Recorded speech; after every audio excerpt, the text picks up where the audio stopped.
أصبحنا وأصبح الملك لله والحمد لله، لا إله إلا الله وحده لا شريك له، له الملك وله الحمد وهو على كل شيء قدير. رب أسألك خير ما في هذا اليوم وخير ما بعده، وأعوذ بك من شر ما في هذا اليوم وشر ما بعده. رب أعوذ بك من الكسل وسوء الكبر. رب أعوذ بك من عذاب في النار وعذاب في القبر. اللهم أنت ربي لا إله إلا أنت، خلقتني وأنا عبدك، وأنا على عهدك ووعدك ما استطعت.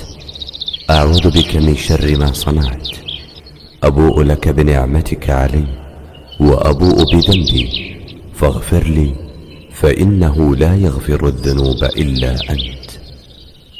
اللهم إني أصبحت أشهدك وأشهد حملة عرشك وملائكتك وجميع خلقك أنك أنت الله لا إله إلا أنت وحدك لا شريك لك، وأن محمدا عبدك ورسولك. اللهم إني أسألك العافية في الدنيا والآخرة. اللهم إني أسألك العفو والعافية في ديني ودنياي وأهلي ومالي. اللهم استر عوراتي وآمن روعاتي. اللهم احفظني من بين يدي ومن خلفي وعن يميني وعن شمالي ومن فوقي، وأعوذ بعظمتك أن أغتال من تحتي. السلام عليكم ورحمة الله وبركاته. ازيكم حبايب قلب؟ عاملين ايه؟ يا رب تكونوا بخير وصحة وسعادة واحسن حال. قبل اي حاجة خالص وقبل ما نبدأ الفيديو كله يصلي على النبي عليه افضل الصلاة والسلام، وصباح الخير او مساء الخير على حسب الوقت اللي تشوفه في الفيديو. وحشتوني كتير كتير من داخل مصر ومن خارج مصر. كلكم حبايب قلبي وكلكم على راسي من فوق، واهلا وسهلا بيكم في قناتنا الجميلة، قناتنا المتواضعة، قناة الحياة اجمل مع احمد وامل. النهارده بقى كده حبايب قلبي الفيديو بتاعنا مختلف جدا، مش مختلف قوي يعني. طبعا ماما تعبانه جدا. ادعوا لها كده اول حاجه مبدئيا كده، ادعوا لها ان ربنا يشفيها يا رب كده ويعافيها ويقومها بالسلامه ويكمل شفاها على خير يا رب. طبعا انا بنت عندها من امبارح وكده، فايه ممكن اروح لها وما باتش، وممكن اروح وابات وكده. فهو انا كنت بايت عندها لان كانت تعبانه جدا. امبارح كده رحت لها انا وماما فاديه وكده. بصراحه يا جماعه والله كانت تعبانه جدا جدا يعني. لحد دلوقتي ما نعرفش سبب التعب الكبير ده ايه، يعني سبب التعب ده ايه. تمام، هي عندها هبوط جدا، هبوط يعني بطريقه فظيعه. وطبعا يعني ممكن ان الهبوط ده مسبب لها بقى يعني ان هي مش قادرة اصلا تاخد نفسها في الطبيعي. فراحت لكذا دكتور بصراحة. يعني ايه، راحت المستشفى. ما عملولهاش حاجة. راحت للدكتور اخدت علاج والكلام ده، بس برضو العلاج ما جابش معاها في حاجة غير ان هو العلاج بيهبطها. عملت ايه تاني؟ ان شاء الله محتاجة بقى دكتور صدر او تروح مستشفى الصدر. سألنا على الدكتور يعني المعروف وكده عندنا، لقيناه يعني ايه مش موجود وكده، فقلنا نروح لدكتور تاني وكده، فلسه يعني هتروح يعني. اهم حاجة دعواتكم ليها يا جماعة ان ربنا يشفيها ويعافيها. قلت بقى كده يا جماعة، بصراحة صحيت الصبح كده قلت اعمل فطار. طبعا اول حاجة عملتها كان في لبن. رميسة اختي كده كانت طلعت تجيب لبن الصبح. ولعت على اللبن. وعشان بقى ايه اغليه وكده. وبيض برضو سلقت بيض على النار وكده. وبطاطس وقشرت البطاطس.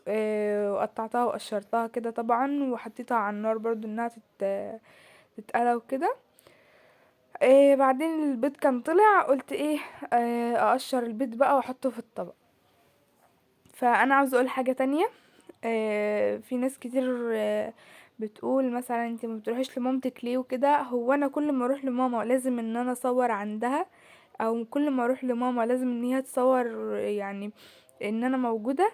لا طبعا، هو انا مش محتاجه واسطه ان انا اروح لماما.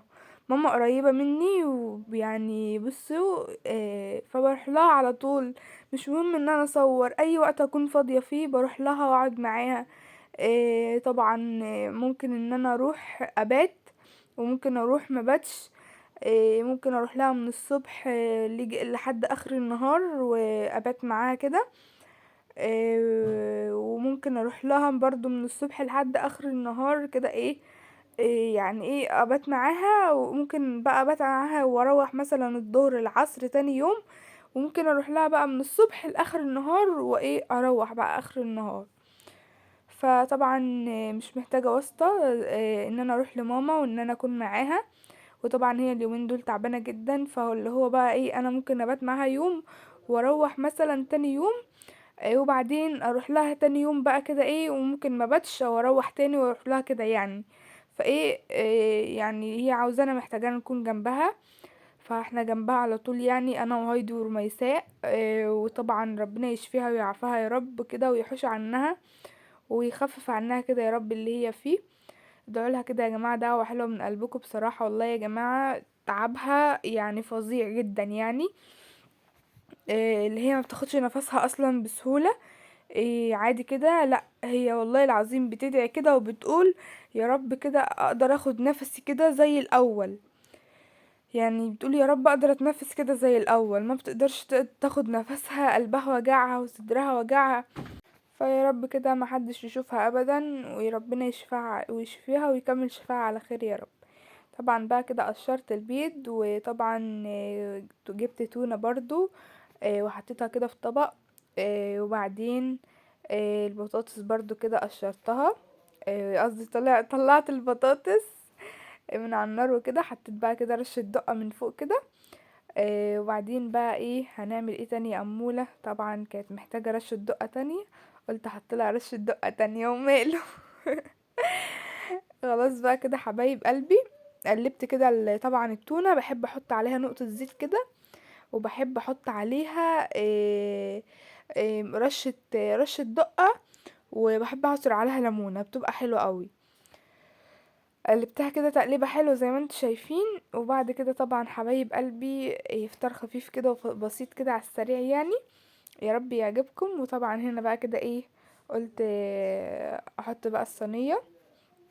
حطيت الصينية بقى وحطيت كل حاجة. وطبعا رميساء كانت برضو شارية شيبسي، جابت شيبسي كده واكلنا شيبسي برضو يعني. طبعا وجبنة بقى وحاجات حلوة كده يعني. قلت بقى احط طبعا نفطر كده طبعا بيض بقى كده. اصلا يعني رحت جبت رميساء راحت جابت لبن وبيض علشان ماما. عاوز اقول لكم ان هي ما بتاكلش خالص، فانا بقول كوباية لبن وبيضة كده بالدنيا وما فيها يعني، بما ان هي ما بتاكلش خالص. كوباية لبن مع بيضة كده بالدنيا وما فيها. فطبعا الحمد لله يعني قدرت ان هي مثلا تاكل بس مش زي الاول برضو. طبعا ده كان شكل الفطار. يلا بينا بقى كده. قلت بقى اول حاجة طبعا ماما تعبانة جدا يا جماعة والله متغيرة وان هي اصلا هتلاحظوا في الفيديو انا مسرعة الفيديو ان هي ما بتقدرش تاخد نفسها. شايفين؟ يعني انا والله العظيم لاحظت في الفيديو لما سرعت الفيديو كده ان هي بتاخد نفسها بقى كده يعني. فربنا يشفيها. طبعا كنت بديها العلاج اللي قبل الاكل. وبعدين قلت بقى كده تاكل بقى تشرب كوبايه لبن كده. قلت لها اعمل لك سندوتش او كده، قالت لي لا انا عاوزه كوبايه اللبن بس لو هياكل يعني او كده. اكلتها بصراحه البيضه بالعافيه ويا ريت كملتها كمان. وطبعا ربنا يشفيها يا رب. عاوزه اقول لكم ان من قله الاكل اصلا جبنا لها محلول امبارح، كان فاضل لها محلول كده انها تاخده، اصلا كانت مكتوب لها 5 محاليل، فمكتوب لها واحد بقى لسه كان فاضل لها واحد. يعني جينا ان احنا نديهولها، اصلا ماما فادية جت تديهولها. يعني مفيش عروق في جسمها خالص، مفيش عروق في ايديها خالص، لحد ما حاولت انها تديها في رجلها كده، عند رجلها كده في عروق كده يعني عند الرجل. فما قدرتش بصراحة، مفيش ولا عرق في رجليها. الجو كان جسمها ساقع وما فيهاش بقى كده، ما اكلتش اي حاجة. فطبعا ربنا يشفيها. وبصراحة يا جماعة والله يعني بصراحة زعلانين عليها قوي. وطبعا يعني بصراحة مش عارفة اقول لكم ايه. طبعا انا كنت بقول لها يعني ايه، شايفة العروق برضو يعني بدأت تظهر في ايديك اول ما شربت اللبن حتى، او اول ما جسمك سخن كده. فطبعا الحمد لله يعني قدرت تاكل شوية، ما كانتش بتاكل خالص، ما كانتش بتكمل الاقل من ربع الرغيف ده، ما كانتش بتكمله. فربنا يشفيها ويعافيها يا رب كده، ويشفي كل مريض، اللهم امين يا رب العالمين. طبعا بقى ايه، والله كنت قاعده اتحايل عليها انا وهاي اختي، يا ماما كلي يا ماما كلي، برضو ان هي مش قابله الاكل، بتقول استني ما ابلع. طب يعني برضو ما بتقدرش تبلع بسهوله وكده. فالحمد لله يعني ربنا يشفيها يا رب كده ويعافيها. خلاص بقى كده يا جماعه، قلنا ايه، قلت افطرها كده بقى. وبعدين نبقى نفطر احنا. اهم حاجة ان هي تكون فطرت كده، والاكل كده يكون دخل معدتها كده، وكانت تكون كلت كده حلو. فطرناها ووديتها العلاج اللي بعد الاكل. وبعد كده ايه، قلت اطلع اكنس الشارع كده على السريع.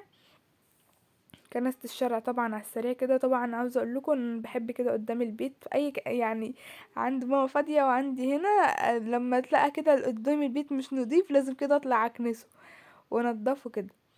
باحس كده إن قدّام البيت ده إيه، بيدّي بقى كده عنوان كده للي جوّه البيت. طبعًا بيدّي عنوان النضافة كده للي جوّه البيت. فقُلت كده أنضّف قدّام البيت زي ما أنتم شايفين، وأضبّط الدنيا يعني كده. طبعًا هايدي أختي كانت واقفة قصادي وكده. فإيه، ادعوا لنا كده يا جماعة إن ربنا يخلي لنا ماما، وربنا يشفيها ويعافيها يا رب. وطبعا بقى كده حبايب قلبي، قلت بقى ايه اكنس الشارع زي ما قلت لكم، وانا كنست على السريع كده يا جماعة. طبعا انا فطرت بقى وقعدنا شوية، وبعد كده طلعت اكنس الشارع. وبعد كده بقى ايه، هايدي هتجهز الغدا. قلت بقى كده ايه، بعد ما لميت بقى الورق كله في مكان واحد كده اللي في الشارع، قلت بقى كده ايه ألمه في كيس علشان يترمى بقى كده في الزبالة. طبعا بقى كده حبايب قلبي، خلاص بقى كده كان يجي ميعاد الغدا. هايدي قالت بقى كده تولع على الاكل بدري، لان ماما طبعا ما كلتش او كده، فتولع على الاكل بدري وكده يعني. ما كانش بدري ولا حاجة يعني، ده كان الظهر، يعتبر كان الظهر. فطبعا اول حاجة عملتها كانت غسلت البوتاجاز كده. قالت تغسل البوتاجاز الاول، طبعا بتحب تشتغل على نظافة. هايدي بتحب كده زينا زي كده. ما هو بصوا بنحب كلنا نشتغل على نظافة كده، منحبش المطبخ يكون مكركب حوالينا كده وايه وتلاقونا نشتغل، لا، غلط، ما ينفعش خالص. طبعا هنا بقى قالت تغسل بقى البوتاجاز زي ما انتم شايفين، ومسحته كويس بقى زي ما انتم شايفين كده. عاوزه بقى يا جماعه كل اللي لسه ما حطش لايك للفيديو حطوا لايك واشتركوا في القناه وفعلوا الجرس عشان يوصلكوا كل جديد ان شاء الله بنعمله وهنعمله.